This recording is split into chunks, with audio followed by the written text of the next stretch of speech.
చైతన్య రథం ప్రేక్షకులకు వీక్షకులకు అభిమానులకు స్వాగతం సుస్వాగతం నమస్కారం. ఈరోజు మన చైతన్య రథంలోని ప్రధాన అంశాలు.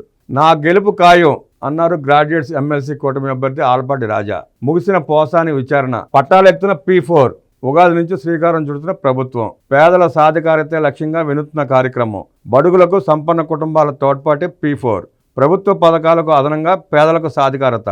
ఆగస్టు నాటికి 5 లక్షల కుటుంబాల ధృవీకరణ పూర్తి.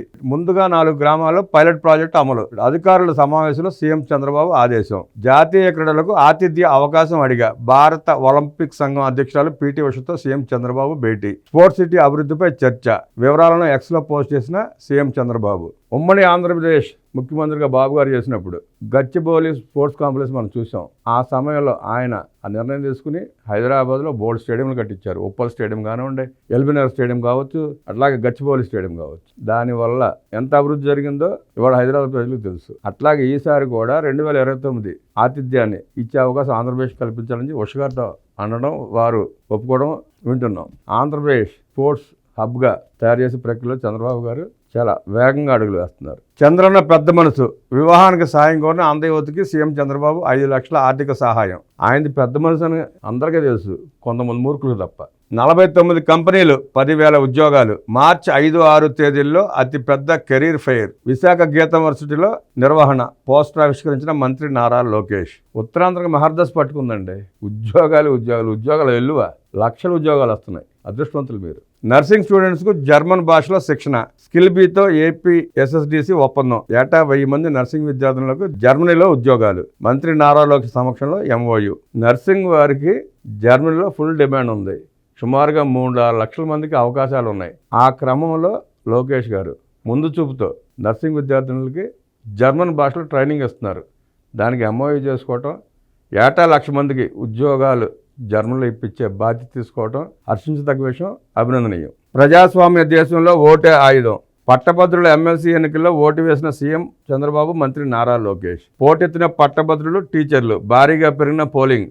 ప్రశాంతంగా ఎమ్మెల్సీ ఎన్నికలు. గెలుపుపై కూటమి అభ్యర్థుల ధీమా. అన్ని నియోజకవర్గాల్లో గతం కంటే 10 నుంచి 15% ఓటింగ్ పెరిగింది. ఏదైతే ఇప్పుడు కూటమి ప్రభుత్వం అభివృద్ధి చేస్తుందో అభివృద్ధి కార్యక్రమాలు చూసి పట్టభద్రులు, ఎప్పుడు రాని వాళ్ళు కూడా వచ్చి ఓటు వేయడంతో ఓటింగ్ శాతం విపరీతంగా పెరిగింది. సూపర్ 6 ప్రాధాన్యతగా నేడు రాష్ట్ర బడ్జెట్. 3.2 లక్షల కోట్లతో బడ్జెట్ పెట్టనున్న ఆర్థిక మంత్రి పయ్యావుల కేశవ్. అనంతరం వ్యవసాయ శాఖ బడ్జెట్ను పెట్టనున్న మంత్రి అచ్చెన్న. ముందుగా సీఎం అధ్యక్షతన అసెంబ్లీ ఛాంబర్లో కేబినెట్ భేటీ. మండలిలో ఆర్థిక వ్యవసాయ బడ్జెట్లు పెట్టనున్న కొల్లు రవీంద్ర నారాయణ. బడ్జెట్లో మూలధన వ్యయం పెరిగే అవకాశం ఉందని అంచనా. సంక్షేమం, అభివృద్ధి ప్రాజెక్టులకు భారీ కేటాయింపులు. గంపెడాశలతో ప్రభుత్వ ఉద్యోగ వర్గాలు. అదే జగన్ రెడ్డి 5 ఏళ్ల పాలనలో బడ్జెట్ ప్రవేశపెడుతున్నారంటే ఎవరు పెద్ద పట్టించుకోవాలి. ఇప్పుడు చంద్రబాబు గారు ముఖ్యమంత్రిగా కూటమి ప్రభుత్వం వచ్చిన తర్వాత ఈ బడ్జెట్పై గంపెడాశలతో ప్రజలంతా ఎదురు చూస్తున్నారు. ఇవాళ అన్ని వర్గాల ప్రజలు, అందరూ ఉద్యోగస్తులు కానివ్వండి, ప్రజలు కానివ్వండి, టీవీలకు అతుక్కుపోతారనలో అనుమానం లేదు. బడ్జెట్ అంత అందంగా సూపర్ బడ్జెట్ ప్రవేశపెడుతున్నారు ఇవాళ. ఇక పట్టాలెక్కుతున్న P4. ఆ వార్తలోకి వెళ్ళే ముందు దీని గురించి పెద్ద ప్రచారం లేదు. కాకపోతే సగం జిల్లాలో ఇప్పటికే సర్వే పూర్తి అయిపోయింది. నిజమైన పేదలు ఎవరున్నారో వారిని గుర్తించే ప్రక్రియ మొదలైంది. దాదాపు సగం జిల్లాలో పూర్తి అయిపోయింది. వారికి పైలట్ ప్రాజెక్టుగా 4 గ్రామాల్లో మొదలు పెడుతున్నారు. అది అవగానే త్వరలోనే కొన్ని జిల్లాల్లో మొదలు పెట్టబోతున్నారు. మొత్తం సర్వే కంప్లీట్ కాగానే రాష్ట్రం అంతా 40 లక్షల కుటుంబాలకు లబ్ధి చేకూరేలా ధనిక వర్గాలకి, పేద వర్గాలకి అనుసంధానం చేస్తూ ఇప్పుడు ఇస్తున్న సంక్షేమ కార్యక్రమాలు ఇస్తూనే ఈ ప్రాజెక్ట్ చేపట్టడం చంద్రబాబు గారి ఉద్దేశం. నీలి మీడియా ప్రచారం చేస్తున్నట్టు నీలి మీడియా వార్తలు నమ్మబాకండి. ఎవరైతే నిజమైన పేద కుటుంబాలు ఉన్నాయో, రాష్ట్రంలో సుమారుగా 40 నుంచి 45 లక్షల పేద కుటుంబాలు ఉన్నాయి. వారికి లబ్ధి చేకూర్చే విధంగానే, ఆ లక్ష్యంతోనే, ఆ ధ్యేయంతోనే చంద్రబాబు గారు పనిచేస్తున్నారు. ధనిక వర్గాలకి ఆ 45 లక్షల కుటుంబాలకు అనుసంధానం చేసి వారిని సంపన్నులు చేసే ఉద్దేశమే ఆయన ఏకైక లక్ష్యం. మంచి ప్రాజెక్టు చంద్రబాబు గారు చేపట్టారు కాబట్టి ఆ ధనిక వర్గాలు ఒప్పుకుంటాయి, ఆ పేదలకు అండగా నిలబడతాయి. అదే జగన్ రెడ్డి అయితే ఎవరైనా చేస్తారా? అసలు 40 లక్షల కుటుంబాలకి జగన్ రెడ్డే చేయొచ్చు, అంత సంపద ఉంది ఆయన దగ్గర. కానీ చేయడు, పిల్లికి బిచ్చం వేయడు. అట్టడుగులున్న పేదల సాధికారతకు రాష్ట్ర ప్రభుత్వం ప్రతిపాదించిన P4 కార్యక్రమానికి ఉగాది నుంచి శ్రీకారం చుడుతోంది. పేదలను ఆర్థికంగా బలోపేతం చేసేందుకు P4 విధానాన్ని ప్రవేశపెడుతోంది. రాష్ట్ర ప్రభుత్వం ప్రస్తుతం వివిధ వర్గాలకు అందిస్తున్న పథకాలకు అదనంగా ఈ కార్యక్రమం ద్వారా అట్టడుగున్న వారికి మరింత చేయూతనిచ్చే ప్రయత్నం చేస్తోంది.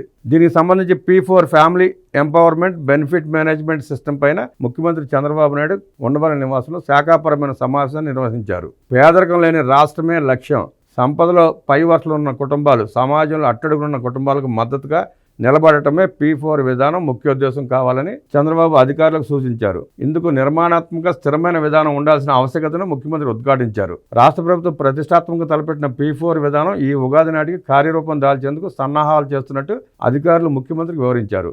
మొదటగా రాష్ట్రంలోని 4 గ్రామాల్లో P4 విధానాన్ని పైలట్ ప్రాజెక్టుగా అధికారులు రూపొందించారు. ఈ పైలట్ ప్రాజెక్టుతో 5,869 కుటుంబాలకు లబ్ధి చేకూరుతుంది. పైలట్ ప్రాజెక్టుతోనే 5,869 కుటుంబాలు లబ్ధి చేకూరబోతోంది. ఆ ఫలాలు వారు అందుకున్న ఫలాలు వారి అభివృద్ధి అతి త్వరలోనే మనకు కనబడుతుంది. దాని ప్రాతిపదికగా తీసుకుని మిగతా జిల్లాలు కూడా ఆయన విస్తృతంగా చేసే కార్యక్రమంలో ఉన్నారు. ఈ విధానం ద్వారా లబ్ధి పొందేందుకు అర్హత ఉన్న కుటుంబాలను GSWS database, house hold survey, గ్రామ సభ ధృవీకరణ ద్వారా గుర్తించడం జరుగుతోంది. 2 ఎకరాల మాగాణి లేదా 5 ఎకరాల మెట్ట భూమి ఉన్న భూ యజమానులను, ప్రభుత్వ ఉద్యోగులను, ఆదాయపు పన్ను చెల్లిస్తున్న వారిని, 4 వీలర్ వెహికల్ ఉన్నవారిని, 200 యూనిట్ల కన్నా ఎక్కువ విద్యుత్ వినియోగిస్తున్న వారిని, మున్సిపల్ ఏరియాలో సొంత ఆస్తి ఉన్నవారిని, ఆర్థికంగా ఉన్నతంగా ఉన్న కుటుంబాల వారిని ఈ కార్యక్రమం నుంచి మినహాయించారు. తద్వారా నిజంగా పేదరికంలో ఉన్న వారికి సాయం అందజేయవచ్చని ప్రభుత్వం భావిస్తోంది. దీంతో రాష్ట్రంలోని 40 లక్షల కుటుంబాలు P4కు అర్హులుగా ప్రాథమికంగా నిర్ధారించారు. హౌస్ హోల్డ్ సర్వే మొదటి దశ కింద రాష్ట్రంలో 10 జిల్లాల్లో ఫిబ్రవరి 20 నుంచి సర్వే జరుగుతోంది. ఇది మార్చి 2కు పూర్తవుతుంది. ఈ 10 జిల్లాల్లో 52 లక్షల కుటుంబాలుంటే 27 లక్షల కుటుంబాల సర్వే పూర్తయింది. రెండవ దశ కింద రాష్ట్రంలో మిగిలిన 16 జిల్లాల్లో హౌస్ హోల్డ్ సర్వే మార్చి 8 నుంచి మొదలుపెట్టి మార్చి 18 నాటికి పూర్తి చేస్తారు. ఈ 16 జిల్లాల్లో 76 లక్షల కుటుంబాలను సర్వే చేయాల్సి ఉంది. పేద కుటుంబాలకు ఇప్పటికే అందుతున్న వివిధ ప్రభుత్వ పథకాలకు అదనంగా వారి సాధికారత కోసం P4 విధానం ద్వారా సాయం చేరున్నారు.